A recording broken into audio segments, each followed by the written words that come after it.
Welcome and welcome back to the Webby O'Neill channel. It's Manchester United versus Fulham, FA Cup quarter-final. Whoever wins this, it's a trip out to Wembley in the semis. Your overall thoughts on this one?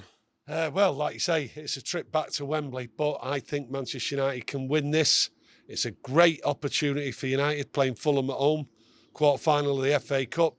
We've got the international break, so I can't see anything what Ten Hag is going to do except put a strong side out. And I'll tell you what, Luke Shaw's going to come back in. That's how I see it. Varane's going to come back in. Martinez, Wan-Bissaka. That, to me, is solid and will take us through. There is no way Fulham are getting through that back four. Not a chance. How come you've chose Wan-Bissaka over Delo? To me, Ten Hag sees Delo as his number one right back in my eyes. Reason being, I think United will be an attacking force here. Sabitza's in there. Fred will be there. I think what will happen is Bruno will be playing along with out wide Pellistri, Weghorst, and the goal machine, Rashford himself. I think that is an attacking side. I think that's what he wants to do, get the game won. And I think we'll win this comfortably. I can't see any... The only thing I see problem is Pereira. He's created more chances, second in the Premier League, from free kicks and opportunities than any other player. I think there's only Trippier, and we know how good he is at free kicks and setting the ball up. So Pereira, to me, is the only threat against Manchester United. And that back four, that'll be solid, and I think that'll just cut it out. I can't see anything but a Man United win, and that, to me, is a strong, strong side. And to be honest with you, we've got one cup already. We're in a quarter-final of the Europa League. This FA Cup's quarter-final.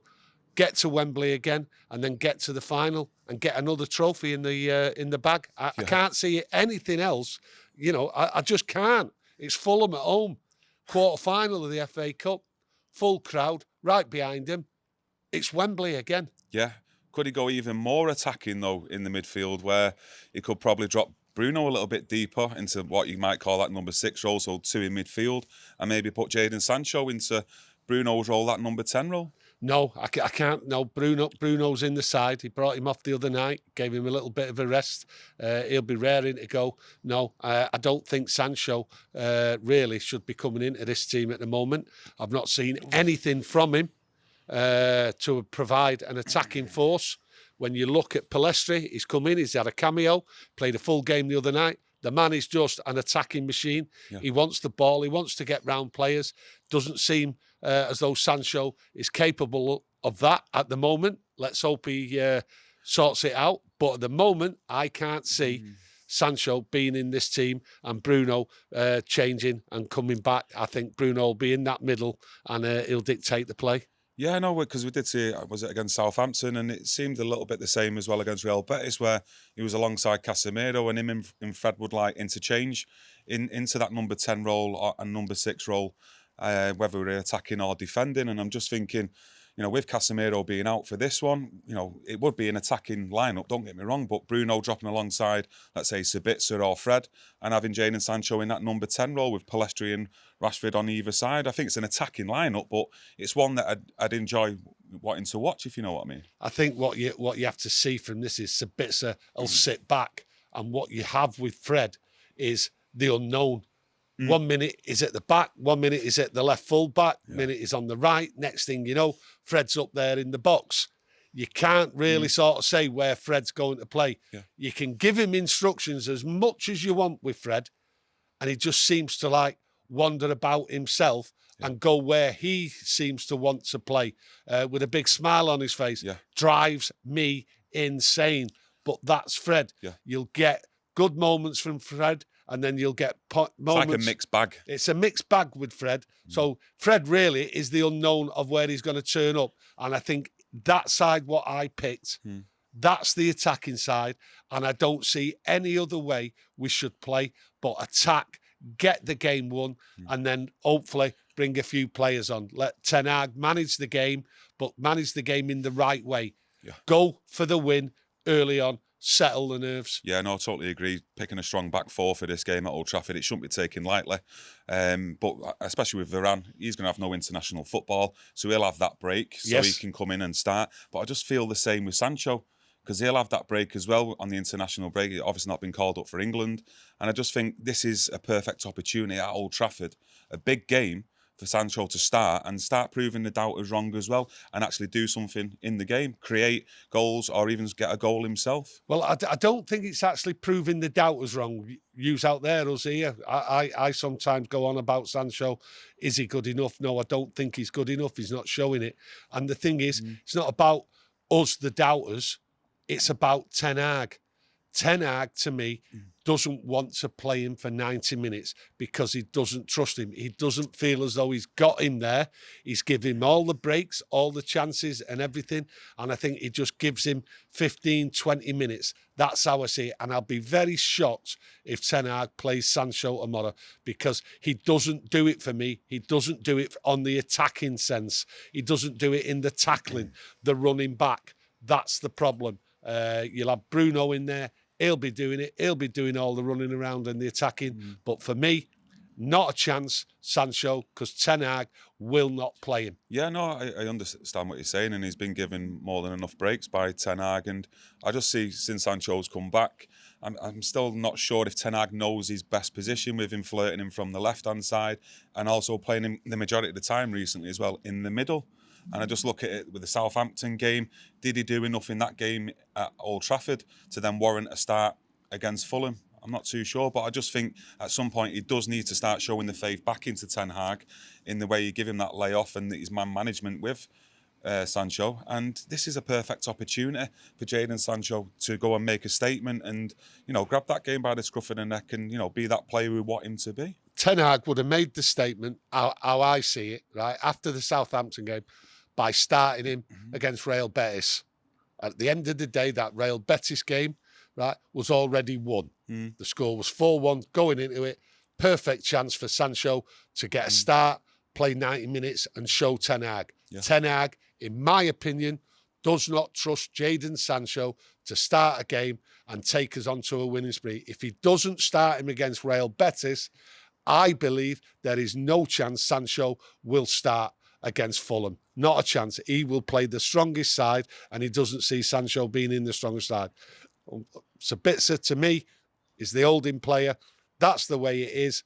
Fred running around, Bruno in there, and then we have our attack as it was the other night. I'm going to go against you on this one, though, on the team selection. Well, you will do. No, I just think this is a perfect opportunity for Sancho at home, FA Cup, massive game, and to produce something, from the start as well. And I think he might end up putting him in that number 10 role where Bruno normally plays, and put Bruno a little bit deeper back alongside Sabitzer or Fred. I've not made my mind up out of them two which one should start with Bruno, but I do believe this is a game for Sancho to do something with Rashford on the left. Pellistri I'm happy with on the right. I'm not too sure if Anthony's going to make this one. I think he's going to be still assessed up until the last minute. Same with Scott McTominay. I know Martial's been training this week, but I think he's not available. He's not up to match fitness yet. But I think that'll be a strong attacking side. And I think Manchester United from the get-go should just go at Fulham. Well, he'll pick his strongest side, what he thinks is the strongest side. Don't matter what we think. The one thing I am looking for, though, is an improvement in David De Gea. David De Gea, his distribution, the way he's coming out, the last couple of games, been a little bit ropey where you could criticise him. Yes, he's a great shot stopper and all that, and I love him. And I think he's the Man United number one and will be next year. But he has to start improving in that distribution. Maybe Man United are playing too much of that, what we don't like, where they're playing out from the back and it's creating problems. When they do that, United, they only invite trouble on them. So I'm looking at the Fulham game and that stops where they stop playing out from the back and it creates problems. But what it does do, it invites pressure on. So that's something I'm hoping to see change. Yeah, no, I get what you mean. It doesn't always work with David De Gea's distribution. Sometimes he gets it right, sometimes he gets it horribly wrong. But I just don't see Ten Hag changing his style of play just because a player isn't up to scratch in playing his way. And me personally, I do think we will bring a keeper in the summer to challenge David De Gea, and someone with better footwork with the ball at the feet to suit his style of play. Again, like you've mentioned in the past, he does take players out of the comfort zone, Ten Hag, and we have seen that over the season. Players being switched from position. You look at Luke Shaw going into centre-back. Jadon Sancho just talking about it, going into that number 10 role. So he does put players in uncomfortable positions that we've not seen before. And I don't think he will change for anyone if they don't suit the system. They'll just get replaced kind of thing, or bring players in to challenge him. But yeah, just going off topic a little bit. Obviously, you're a big fan of the FA Cup. I am as well, but not as big as you. How do you see it when these semi-finals are being played at Wembley? Do you think it takes the edge off the actual final at Wembley on the day? Listen, I went to the very first semi-final played at Wembley. Garbage. Just garbage. An absolute... Yeah. It's just a joke. I think the atmosphere is poor. I think all the fans just going down there. It's just a rip-off. It actually takes away from the final of what it means. The FA Cup semi-final at Wembley detracts from the actual final, and and the annoying thing about the semi-final at Wembley is you get a different class of football supporter at the final than what you do at the semi. Lots of lads, lots of families, lots of everybody there, all enjoying themselves, mad for it. People who don't really get a chance to get to Wembley do get a chance in that semi-final, but it's not the same. It takes it away, because when your expectations for the final, they all change because it's different. And that's the way it is. It should not be played there. So do you think it give them more of an excitement, like back in the day when you used to have it, like, let's say, at Villa Park and places like that? Villa Park, at Goodison semi-finals, they're absolutely unreal. At Hillsborough and all that, they were the days. They were great days for football fans. But as we know, we're all customers now, so that's the way of the world. No, some top comments there. Let us know what you think about today's video as well. Obviously, your team selections were a little bit different on our starting 11, but obviously, use out there as well. Get involved in what your opinions are on it. Yeah, and smash a like on today's video. If you've not already subscribed, please look at subscribing and press that notification, because we will be back straight after the match with our match reactions after the game. Thank you. Yeah, thank you.